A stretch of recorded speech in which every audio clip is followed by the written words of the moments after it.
All right. Good morning, everybody. You know what? It's a slow news day. I've had a few people, my wife included, throw some ideas at me, and if I'm being honest, the problem with several of them is they need more prep than the couple of hours that I I spent a few hours reading various headlines this morning. The wife threw a few ideas at me, right before we went live. I'm like, yeah, those are actually pretty good ideas, but those are all ideas that require me to do. I'd have to do an hour or so of prep at least. Pull some related articles and that kind of stuff. Uh, so I'll be honest with you guys. It's a slow news day, sort of. And when I say sort of, what I mean is everything that's going on in the news right now, that's trending algorithmically that people are interested in talking about is stuff we've already covered. And a lot of it's stuff like the Jeffrey Epstein files. Obviously, that's a big topic right now. But frankly, we've covered that. We've done a couple of deep dives that related to it. Right, we did one deep dive on the connection between Trump and Epstein, and of course the closest thing there is to a new development in the Epstein case over the last 24 hours is the exposure of documents in the Epstein files that say that Donald Trump blew the whistle on Epstein. He called the cops. He's like, "Hey, this guy's an asshole. Somebody needs to come take care of him." Um, but that's it's being touted on social media like, "Oh, this is breaking news." It's not though. It's in fact it was like 6 months ago. I want to say it was middle of last year that we did the deep dive on Trump in the Epstein files because the lefties were just suddenly, oh, hey, Donald Trump was in the Epstein files. He's a pedo and yeah, no.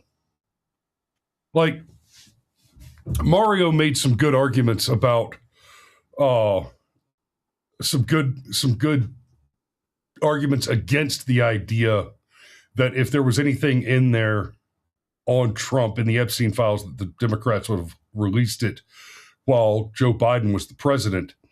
And right, so let me take you down that line real quick. The kind of the pushback on the idea that didn't get any traction until the beginning of last year that Donald Trump is in the Epstein files and he's a pedo, a pederast, that he was involved with young girls in the whole Epstein trafficking situation. Um, that idea didn't get any kind of mainstream traction at all until Pam Bondi shit the bed on the files release at the beginning of the year last year, which was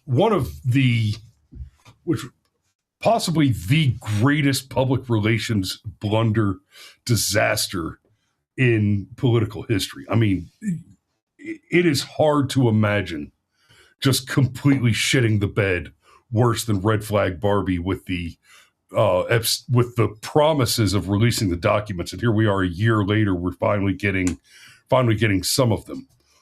Yeah, 3 million documents were released. 3 million were not, and there's still some. Nobody's happy. There's still a lot of stuff that's redacted.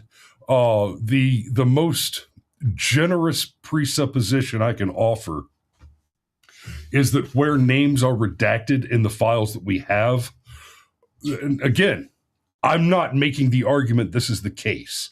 I'm saying this is the most generous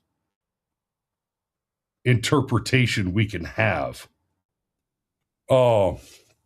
That the reason some of these names are redacted is that basically there are ongoing investigations into some actual criminals who we want them to get caught, and if their names are released in connection with the various pieces of evidence, then yeah, obviously that could compromise an investigation. Again, that is not my basic assumption here. I think it feels more nefarious than that. but that is the most generous interpretation of the release outcome that we could come to. That said, if you're faced with that, if somebody's making that argument seriously, it's not an unreasonable position, but here's where I have a hard time with it. If that were the case, then why release those documents at all? What should have been done, I think, would have gone over much better with the public generally, is that all of those documents which are not directly related to the individuals who were involved in the activity, individuals who should be, oh God, Dad says, back off Bondi. When have we had a better AG? You know, if Bondi is the best AG we've ever had, that is a desperately frightening indictment of every AG in history. Bondi's awful. She's just awful. But in fairness, it is a very low bar. It is a very low bar. We have not had a great historical track record with attorneys general of the United States. I had high hopes for Bill Barr when Trump first brought him back in. There were a lot of problems there, and yeah, Dad, I can't name a better one. That you're not wrong. I can't name a better one. She's off. She's awful, and that's a grotesque indictment of the entire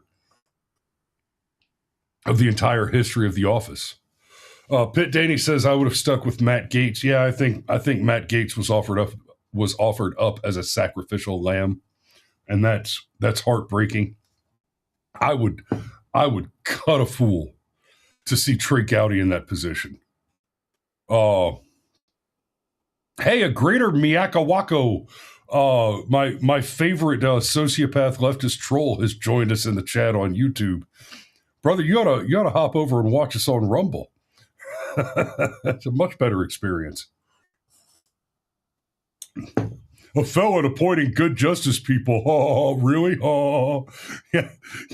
You know you're dealing with somebody who's completely lost touch with reality when they think that Donald Trump is a felon. You're okay, sweetheart. Psychopathy is losing touch with reality. Donald Trump is not a felon. It's that simple. Okay, so Patrick says Trey Gowdy would have been amazing. I agree. That 100%, yeah. So Crackshot says good morning. Let me say good morning to some people in the chat here. Patrick had first blood as near as I could tell. So hua. Coder Girl's with us. Good morning.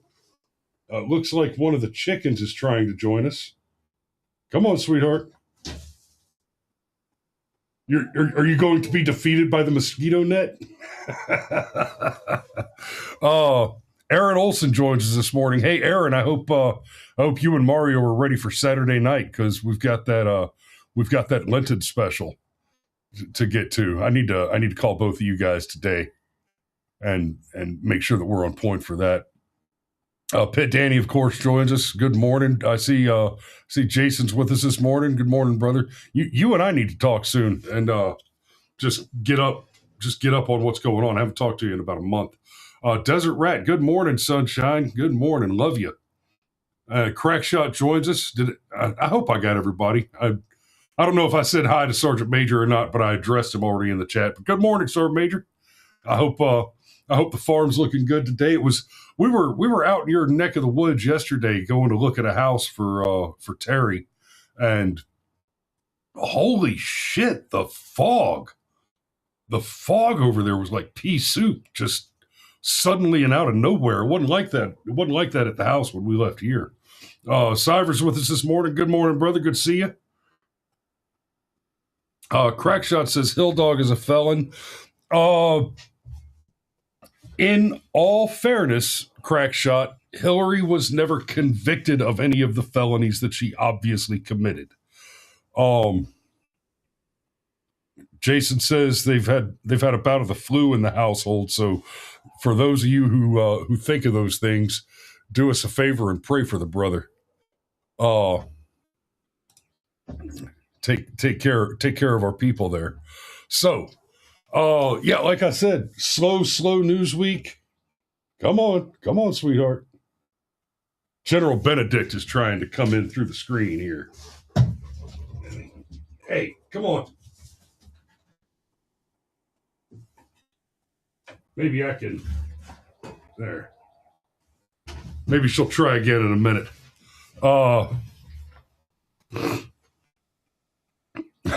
Pitt Danny says Tim Pool talked about Kalshi last night. Do you think they would be a good sponsor? Brother, if Kalshi wanted to sponsor this show, I'd be all over it. I would be all about that. Are you guys familiar with Kalshi? Kalshi. Uncle Steve joins us. For those of you who aren't familiar, we'll talk about Kalshi for just a minute, because guys like me, we actually look at Kalshi from time to time, because it's a predictions market. What it is it's a betting market. Danny says the coffee I bought was a fee I paid for being of topic. So what Kalshi is you can go on and you can place bets on the outcomes of basically anything. Like, for example, let's just search Trump and see what the available bets are. Who will Trump nominate as Fed chair? Right?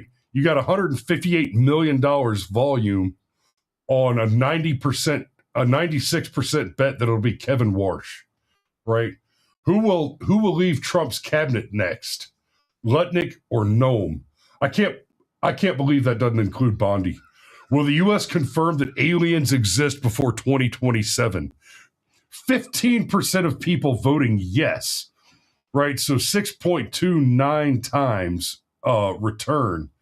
So basically, you're betting on individual outcomes, right? So the reason it's useful is it gives us a metric to kind of examine the wisdom of the crowd, right? So what it measures is not straight data. What the information that you extract from this is not straight data. It's a little bit complex to understand what you're reading when you're looking at them, because what you're looking at is what people believe is the case. And that can be a good place to begin research on what is driving people to believe something is the case. And when the numbers are extremely stacked, like, for example, this one right here, who will Trump nominate as Fed chair, right? You get 95% betting it'll be Kevin Warsh. So you buy shares in the bet. So it's not technically betting, it's trading contracts. And it's a small but important legal distinction. But the reason that that's worth understanding is when you look at this information, there is a reason. I don't know what that reason is. I haven't put any research into this particular bet, but there is a reason that Kevin Warsh is the bet, right? Now I can take that as a starting point to begin research. I can, go and ask ChatGPT, go and Google for news articles on what makes it look like Kevin Warsh is about to be the next Fed chair. I can go and just say, hey, show me his details. and I can look at the other names. You got Rick Ryder and Judy Shelton. I can, okay, show me the full bio on each of these people, and I can start my investigation, my research and examination to begin my analytical process from there. And I at least have a start of some people believe this to be the case, and try and find out why those people believe this to be the case. Now, here's the problem with that is in at least some of the circumstances on betting like this, what you're looking at is what's called a it's not an African beauty contest. It's named, I think it was Nigerian beauty contest. There's a game called the Nigerian beauty contest. It's one African country, and it was an interesting little experiment they did over there. And it may have been Kenyan, it may have been Nigerian. The country is irrelevant. It's something that I read newspaper articles in when I was studying Korean. I read about this in Korean, which was in and of itself fascinating. But the way we'll call it the Kenyan beauty contest, the way it works is a magazine puts out that they're having a beauty contest, and they publish a bunch of photos of women, right? And you tear off the ticket and mail it in to vote. And the question they ask is not, who do you think is the most beautiful woman? The question they ask is, who do you think people believe is the most beautiful woman? Now, those are two very different questions. Because now you are attempting to understand the psychology of other people. You're not trying to say, you're not looking at that and saying my aesthetic preferences include these things, and that makes this woman the most beautiful in my personal opinion. No. You're not even looking through it and saying, objectively, who do I think most people will say is the most beautiful woman? You're trying to figure out, who do other people believe other people share this belief about?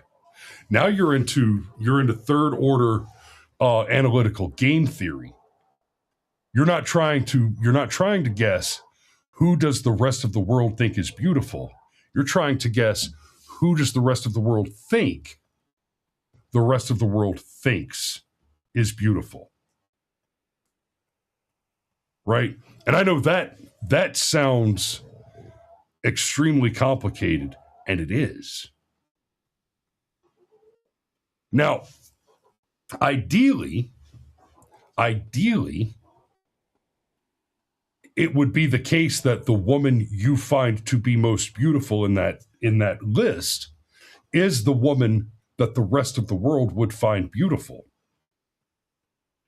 That would mean, at least ostensibly, that you are analytically and intellectually aligned with your peers.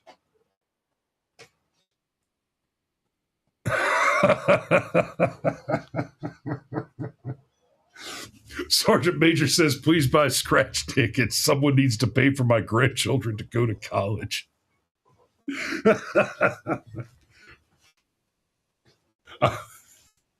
That's a whole nother conversation, Sergeant Major.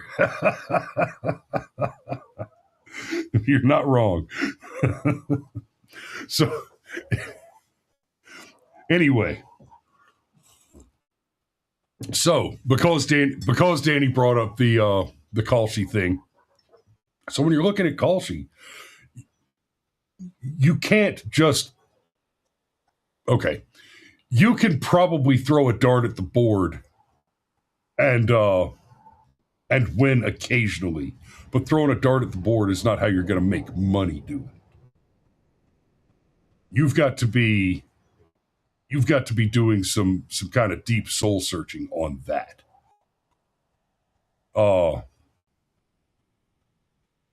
Yeah, I'm not even going to touch that, old man.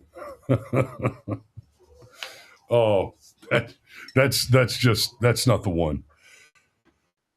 Cyver asks, how many times did Epstein win the lottery? Apparently, it was several. I don't know what the actual number to that, what the actual answer to that question is. I don't know the actual number, Cyver. But I have seen a few things that I don't know how far that strays into just straight conspiracy theory.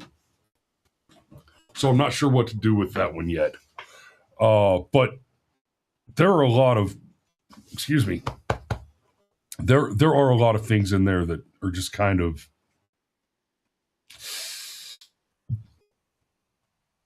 weird analytically. And yeah, there's a lot. I think there's a lot more that's going to come out of the Epstein files, simply because there's so, and that doesn't even mean that there's going to be anything especially valuable, damning, or censorious. But there will be a lot that comes out that has an effect. For example, there is the claim that there were many allegations made against Donald Trump about his involvement with Epstein, and that his name appears many times in the Epstein files. Turns out, when you look at the actual appearances of Donald Trump's name, with the exception of, you've got three broad categories. There's a little bit in there about his basically dropping the dime on Epstein and testifying to the police, and basically being like the one person in the world of connected wealthy people who said, fuck this guy. Who actually cooperated with police and was apparently instrumental in Epstein's original conviction, where he got the bullshit sweetheart deal in Florida. And, Trump wasn't in any position to improve the sweetheart deal. Then you've got mentions of Trump by Epstein and Democrat operatives complaining that there's nothing they didn't have any real dirt on him. Complaining that they wished they had him on the island, or that they had caught him on tape doing something that basically Epstein, in his own words, saying Donald Trump is too clean to bust. Now, y'all go back and watch our deep dive. I like the Donald. I like him as the president. But I'm not I'm not looking at the world through rose-colored glasses. I know the Donald was a dog. He was a womanizer. He was a playboy. But it looks like he just had a lot of sex with beautiful women, and that's sleazy and not something I endorse or am happy about. But it's not crime. It's not. I won't even go so far as to say it's not wicked or evil. It's a sign of weak character, but it's not what the Epstein files were about. But anyway, so the documents in the files so far that relate to those two cases are pretty scant. They're there, but they're scant. The bulk of references to Donald Trump are just random calls to FBI tip lines from 2024 and 2026. Basically, Trump appears in the Epstein files. The majority of where Trump appears in the Epstein files is unhinged psychos making false reports to tip lines, and those are recorded in the files. So I don't know what that means for anything. I mean, obviously it means that there's no substantial connection there.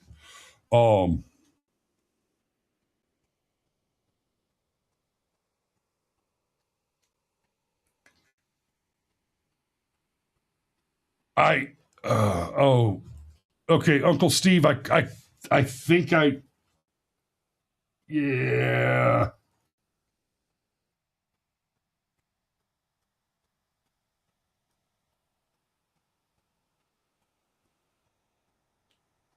I'm going to need you to rephrase that so that I can kind of untie that knot you dropped. I think I get where you're going with it, but I'm not sure. Suhu chases him down and forces himself on him. I'm going to need a little help with that one. But, well, and frankly, guys, I'll tell you the truth. I went on Raw Dog this morning, I spent like 2 hours just scrolling through headlines and thinking, I don't want to talk about that. That's boring. That's bullshit. We've already talked about that. And I owe you guys a show every morning, so here we are. But that's about all the half hour running my mouth about nothing in particular I can manage this morning. I want you guys to be safe. Look forward to Saturday for the upcoming special, and y'all be safe out there. Enjoy this. Hey, the weather turned. Got rid of the long sleeves again finally, so hopefully we can enjoy that most mornings until the end of the year. And we love you, and we will see you tomorrow.